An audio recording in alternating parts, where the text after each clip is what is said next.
公園依頼 .com 新聞土井です。今日は、作家の天粕リリ子さんに入っていただきました。よろしくお願いします。よろしくお願いします。よろしくお願いします。はい。そしたらですね、天粕さん、はいろんな書籍、こういった書籍もね、あり出されていらっしゃがとうございます。るということなんですけれども、簡単にご本人の方から自己紹介をお願いできればと思います。はい、私は、大学を卒業した後はアパレルメーカーに勤めていたんですけれども、そこは割と短い期間で辞め、その頃から流行りものとか新しいものとか流行に大変興味がありましたので、雑誌の、フリーの、ライターとか編集代行の仕事をするようになりまして、そこから自分の名前で原稿を書くようになりまして、一時は恥ずかしいんですけれども、トレンドセッターとかトレンドウォッチャーとあだ名されたこともあります。で、その後、30代になってから小説を書くようになりまして、そこからやっぱり女性の生き方の多様性だとかそういうことに気づきまして、主に女の人、こういう女の人がいる、こんな生き方があるというようなことを、小説とかエッセイを通じて、皆様にお伝えしております。で、その中で一番皆さんに多分読んでいただいているのは、この、産む、産まない、産めないと、産まなくても産めなくてもという、女性の出産とか不妊治療とか、そういったことにまつわるこの短編集を2冊出してまして、こちらは2冊で累計でもう少しで、5万部ぐらい出ておりますので、これが皆さんに一番読んでいただいたかなと思います。で、もう一つはこの中年の女性の迷える中年の女性たちを主人公にした中年前夜っていう小説と、その続編的な立場のエストロゲンっていう小説、これも結構皆様に読んでいただいていると思います。最近はですね、私、鎌倉にずっと幼い頃から住んでおりまして、鎌倉に関して、ちょっと後ろに見えるかもしれませんが、ちょっとうちは築100年近い日本家屋なので、今はその家を直しながら、生活してるんですけど、その暮らしを書いた鎌倉の家という本などが、ございます。小説書き始めたのが30代からということで。37歳の時ですね。37歳。はい。それは、きっかけはどういうきっかけで小説を書かれた？それはね、自分の原稿を、なんか、雑誌の仕事大好きでしてたし、今も雑誌大好きなんですけど、雑誌ってやっぱりその期間が2週間だったり1ヶ月だったりする、すぐ新しいものがどんどん出ちゃうじゃないですか。でそれがすごく興奮して楽しかったんですけど、その楽しさと別にやっぱりなんか一冊残る、もっと残るものを自分の名前で出したいなと思っていて、なんだかよくわからないエッセイだか小説だかよくわからない文章をノートに書き留めておいたんですよ。でそれをとある出版社の編集者に見ていただいたら、これは本にする価値はないですよって言われて、なんだけどこれは本にする価値ないけれども、天粕さんは小説を書くのに向いてるかもしれないってその編集者の方に言われて、そこから書き始めたっていう感じです。はあ、歳からですね。37歳ぐらいだったかな、6か7ぐらいの時になんとなくじゃないですけど書き始めてみて。文章ね、一冊書くのにかなりのね、原稿料がいると思いますが、もう普段から、もうルーティンワークみたいな形でどんどん小説を常に書いてる感じなんですか？常に小説を書いてるっていうのではないんですけど、最初にプロットっていうのを私は作って、で、そのプロットを作ると同時に登場人物のキャラクター表みたいなものを作るようにしてるんですね。なんか、その人の譲れないことだったり、ライフスタイル、暮らし方だったり、こだわってることだったり、人によっては、野球のどこのファンだとか、野球じゃなくて、あの、絵画が好きで誰が好きとか、何でもいいんですけど、その人をとにかくいっぱい肉付けしてって、それは実際物語書くときに、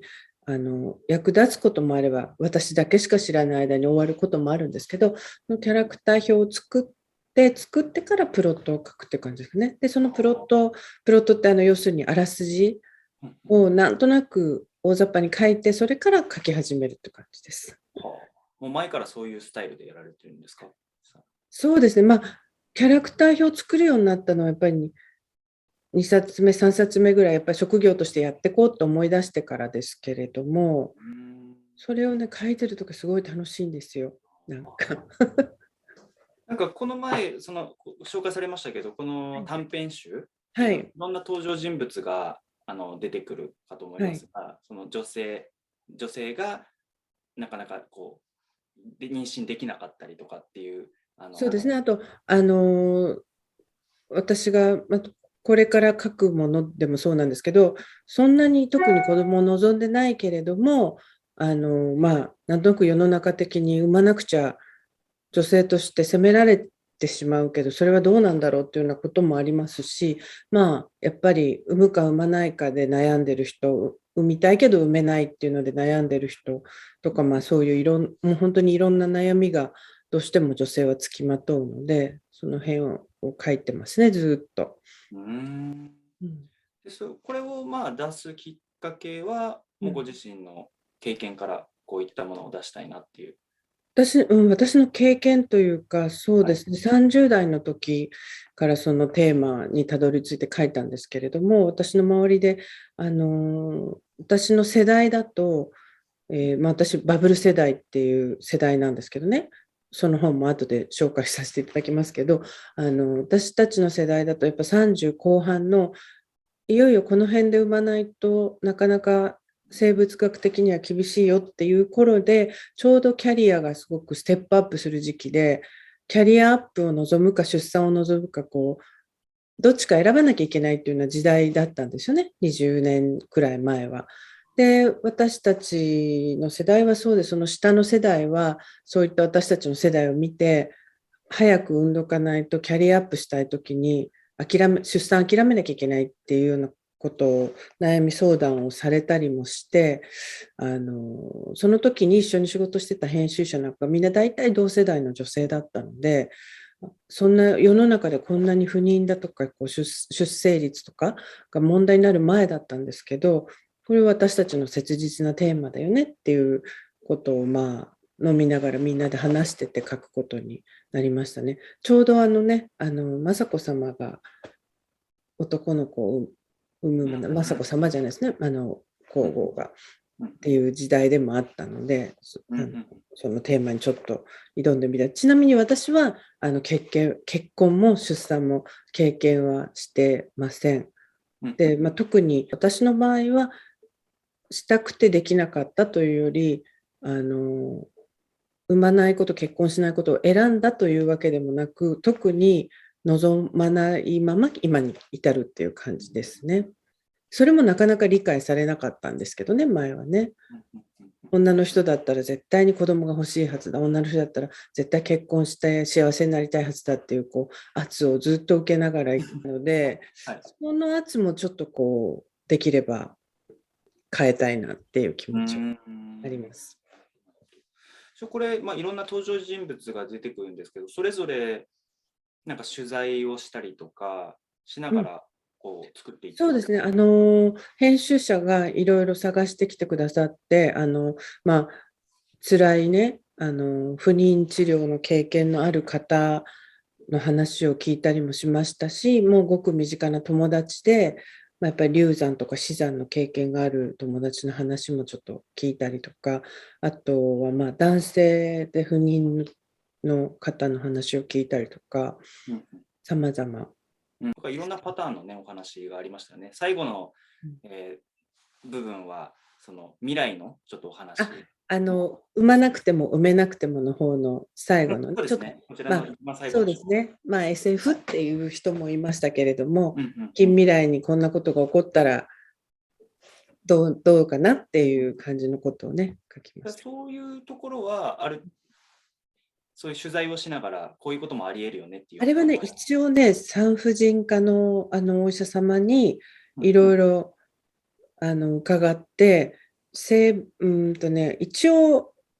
産婦人科の先生がありえなくはない、0% ではないっていうようなことを聞いて書きました。現実的にはちょっとまだ難しいかなとは思いますけれども。男性が産むっていう話だったかと思うんですけど。オチを言いましたね。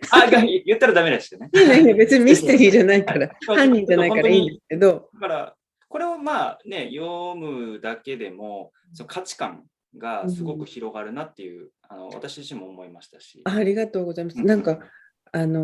ね、どうしても産まなきゃいけないんだとか、うん子供欲しいと思わなきゃいけないとか、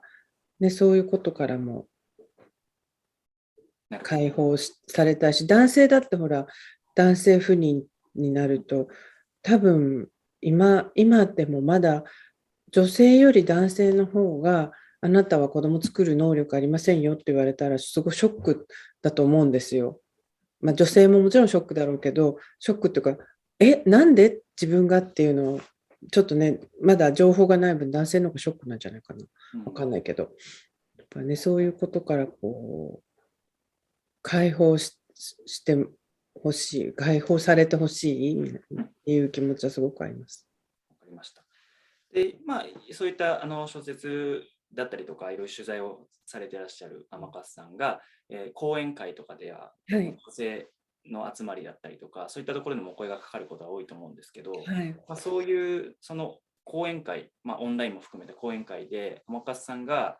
こういうことを皆さんにお伝えしたいっていうものがあれば教えていただきたいんですけども。ね、ちょっと今いろいろお話ししちゃいましたけど、女性の生き方っていくつぐらいになったらだいたい結婚意識していくつぐらいまでに子供を産むっていうのが定番って思わないでほしいっていうことと、あとそれはよくねやっぱり短編集2冊書いて、今その第3弾みたいなものを取り組んでるので、まあいろんな方の取材をしたので、やっぱりその話を、女性のいろんな生き方があるって話をしてほしいってことはすごくご依頼いただくので、そういったお話をしたいかなと思いますけど。あとね、取材はたくさんしたんですけれども、私は割と女の人の生き方とかそういうのを書くときは取材をすごいするようにするんですけど、こちらのね、エストロゲンって、40代の女性の話なんですけれども、これの時もすごい取材したんですよ、女性にも男性にも。で、40代ってだんだんこう、恋愛が全てじゃないけど、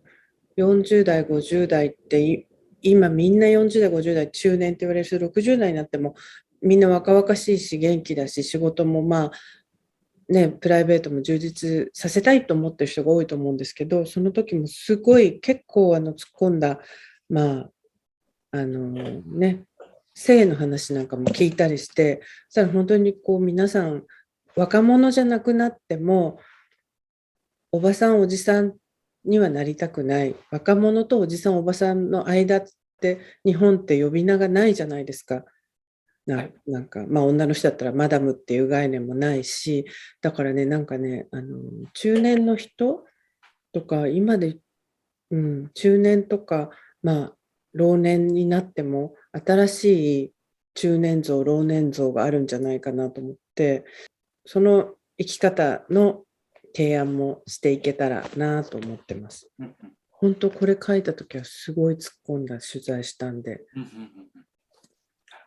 ありがとうございます。なので本当に天笠さんの良さっていうのは実際に取材をして生の声だったりとか、そういうところ、例えばお医者さんだったりとかそういったところから見るそういうなんていうんですかね、認知療とか、はい、そういうところはもちろんそれはそれで正しいと思うんですけど、岡さんどちらもこう実際にこう取材しながら、生の声を現場の声をねいっぱい拾って、それがリアルですし、そういったところがこう共感を呼んだりとかだとね嬉しいですけどね。思います。ぜひそこが天笠さんの良さというかですね、ではあるかと思います。ありがとうございます。でその他にもいろんなお話そうなんです。最近はね、講演会というより雑誌の取材のご依頼とか、雑誌とかメディアの取材で、家の話とか暮らしの話を頼まれることがすごく多くて、うち、その日本家屋、今、皆さん好きな言葉で言うと古民家になると思うんですけれども、実際に今、今のそうなんです。はい。バーチャル背景じゃなくて普通の背景なんですよね。そうです、そうです。はいここの梁がね、もともとは、昭和初期に建てられた数寄屋造りっていう日本家屋の、まあ、典型的な建築の家なんですけど、この今私が録画しているお部屋は、福井県の豪雪地帯の、民家の梁だけ移築した、この梁はね、250、60年前の梁なんですけど、の家に暮らしておりまして、で、まあ、器とか食器もたくさんあるもんですから、それでそういった取材が最近すごく多くて、で、去年、柳宗悦の生誕100周年だっけ、民芸の100年っていう展示を見に行って、ちょっと落雷に打たれた気分になって、民芸っていうのは要するに贅沢品じゃなく暮らしこそ美しいっていう発想で、すごく感銘を受けて、令和の民芸っていうのはどういうものか、私なりに考えて、ちょっと発信していきたいなと思ってるんですけど。うんうんでまあ、最近、そのね、仕事もリモートワークがいろんなところでお仕事、場所を選ばないっていうような、うんところが出てきている部分うん、もあると思いますので、ぜひそういったところでもその暮らしをどうそうですよね。で、私、鎌倉にずっと3歳の時から住んでて、もう50何年住んでるんですけど、もう鎌倉、今、不動産が全然賃貸も含めてないらしくて、やっぱり移住の方が熱海とかもね、多いそうですけね、ど、そうすると皆さんやっぱりこう、暮らしを充実させたいって思うことが多いんじゃないかなと思いますけど。まあ、ぜひそういった、ね、ご依頼もそうですね。はい、あれば、もうね、はい、令和の民芸と暮らしについてはね、もう喋りたくてうずうずしてるんで。わかりました。まあ、それで女性の生き方、あとははい。そのいろんなまあ、中高年の方々向けのはい。そういう生き方だったりとか、まあ、あとは暮らしだったりとか、まあ、いろんなところをですね、お話しできるかと思いますので、はい。ぜひそういったところで宣伝します。いただければ、はこい、れはバブル世直近の、代の私がバブル時代を振り返った本なんで。これは、はい。えっ、と、取材というよりはもう自分のそう体験ですね。ただ、まあ、資料はいろいろ読んだり探したりしたけど、意外とバブル時代ってまだネットがなかったから資料残ってないんですよ。うん、なので資料になればいいなと思って書いたんですけど、なるほどバブル時代についても語れます。そうですね。だからまあ、バブル時代の方々がこういう、まあそういう方が上司だったりとか、上司になるような関係性だったりとかあると思うので、嫌われてるんですよね、バブル世代ってね。いや、そうなんですかね。言うこと切られてるかが大きどうかわかんないくて、ですけど。うん。ね、言うことばっかり大きいって、うまくいってた時に若者だったからね。うん。そうですね。でもそういう世代間を埋めたい場合は、そうですね。なんはい、かそういうぜひ。世代を学ぶっていうところでもね、なうん。かなか、まあ、いい機会になると思いまうん、すよね。あとは、まあ、超東京の近代史だと思ってるので、これも語り継いでいかなくちゃいけない時代なんじゃないかなと思っているので。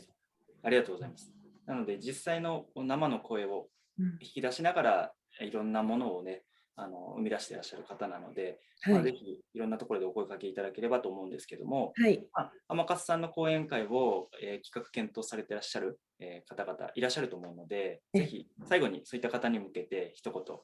後押しのコメントをいただければと思います。はい、なんか私いろいろこうお伝えしたいことが多いので、伺ったらたくさんお話をしたいんですけど、できたら、聞いてくださった方と、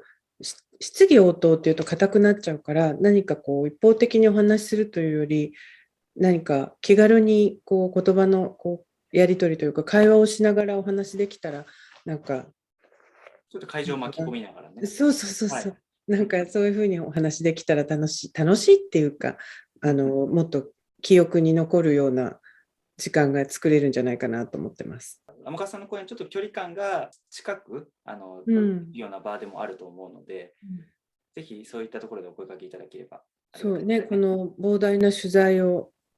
皆さんと共有したいと思ってます。わかりました。では、ぜひご講演